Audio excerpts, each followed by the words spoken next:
Hello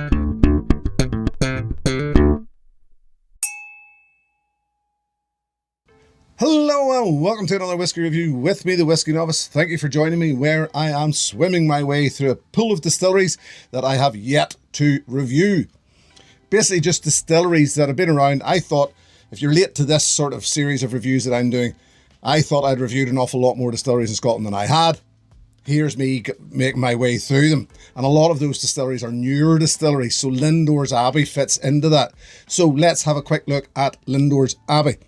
Established 2017, started by the Lindores Distilling Company. They're a lowland distillery, another one of those newer distilleries in the Kingdom of Fife. There seems to be, maybe it's just me, but it just seems to be an awful lot of the newer distilleries are in the Kingdom of Fife for whatever reason. And this one is this is one of the Casks of Lindores, and it's the Bourbon Cask limited edition. Didn't really look into how limited it was. Honestly didn't actually do an awful lot of homework on it. There's a QR code here I've noticed on the back of the bottle, which I probably could have, taken a look at, but didn't. This one bottled at 49.4%, non-chill filtered, natural colour. Let's get in, shall we? So Lindores Abbey, let's, give you another quick. The other thing about Lindores Abbey was that was pretty much, if you go back into the history books, there's certainly a hint, the late 1400s, of the Lindores Abbey may or may not have been sort of the first record of whiskey in Scotland. King James the Fourth, was it? There was something around that, and it was just I remember, it's all in the back here somewhere from my history books of whiskey. And I just can't remember it off the top of my head, but it was something linked to that. And this is a very modern, beautiful looking distillery. Let's get into this one, shall we? Once again, I picked a Bourbon Cask. I picked something stronger, just to maybe see if I could get a little more of the distillery element of it, rather than cask element. As I said, Bourbon Cask. Instantly fruity, lactic. There's a very lactic note of this I got almost straight away, and it was lactic's a hard one sometimes to describe. I can only sort of describe it as, because I don't want to go as far as cheesy, but if you imagine balls of mozzarella, a mozzarella ball, well, I don't know how it's presented in the rest of the world, but when you buy it, sometimes it comes in that little plasticky bag with water, like or certainly is it whey? It's probably whey actually that it's in, and it's that smell. It's that smell of like whey. When I mean lactic, that's what I'm talking about, really. It can be sometimes come across as a little sickly. It is a little here, not in a bad way. Apple, there's an awful lot of bright, and I'm going to say cider apple off this, because there's a cidery, I get this cidery note off it. I thought it was wine, and it is a bit winey, but I think it's more cidery. It's got a thick nose. We've talked about in the past, or I've certainly mentioned in the past, not that often, about nose feel. There is such a thing as, and if there's a nose feel, well then this is a thick nose feel. It's clean citrus, lemon. For ex-Bourbon Cask, I wouldn't suggest there's a lot of vanilla caramel notes. But certainly, if vanilla, yes, to the extent of, I would suggest buttercream. There's a buttercream note off it. So let's see what the palate brings.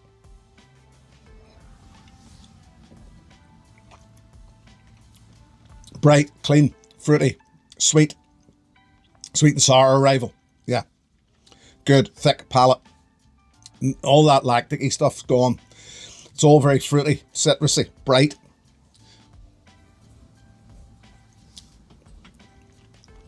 Although I would suggest that the cider, apple-y note, definitely that crispy, bright green apple note is still there. Orange.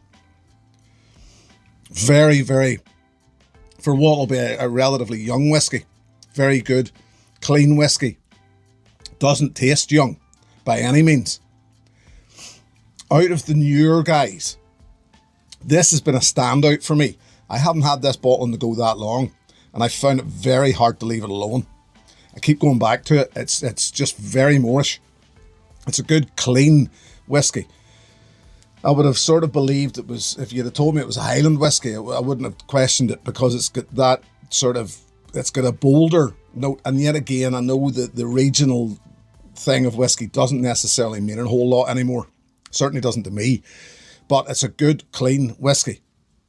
A good, thick, a fat, palatable whiskey. And definitely one of my favourites out of the newer guys. Even and weirdly, that lactic note does not dissipate on the nose, so it's good that there's something that stood out in the nose. In a lot of cases, I find that once your palate is acclimated to the whiskey, then the nose loses a wee bit of something and it just doesn't stand up the same. In this case, the nose is still vibrant enough that everything I said in the first place is still there, even after my palate is acclimated to the whiskey itself. Finish, long, thick, memorable. Slightly peppery, but only slightly. With just loads and loads of that fruit hanging around in the background. Very, very nice. Very nice indeed. I'm going to add a drop of water and we'll see what that does.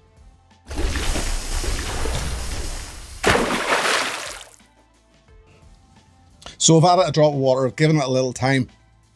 Weirdly, I said earlier on about cider, about wininess. There is a white wininess off this, which, given the fact that there's absolutely no wine influence on it at all, it's quite bizarre that, you know, I found it quite bizarre earlier on how much cider, I was getting off the nose. Now I'm finding it weird that it's almost wine rather than cider. But once again, I like it. I like it an awful lot. It's a good creamy nose. And there's a slight, I would suggest, definitely a slight dusty oak thing in the background now.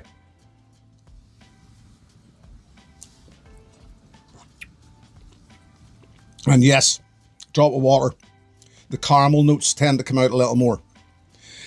But it's still more about the fruitier notes, I would suggest. White fruit, definitely.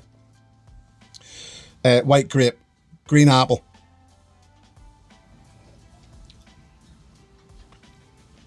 It's lovely. Very, very likeable. And the finish doesn't change an awful lot. Very, very likeable whiskey.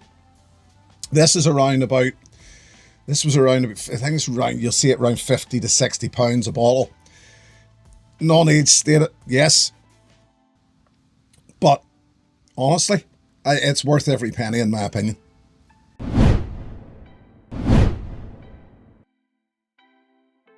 So then what would I suggest as an alternative? Well, I'm going to England with this one, actually.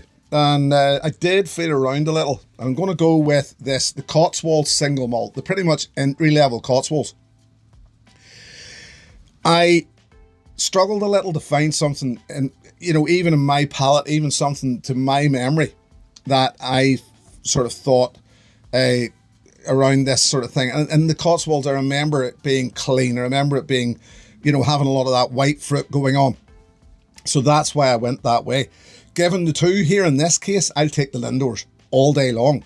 That Cotswolds, I think, is fantastic for a pretty much your entry level to your core range. I think that's class, but I think this Lindores is better. I really, really, really like this Lindores. I was genuinely pleased and surprised.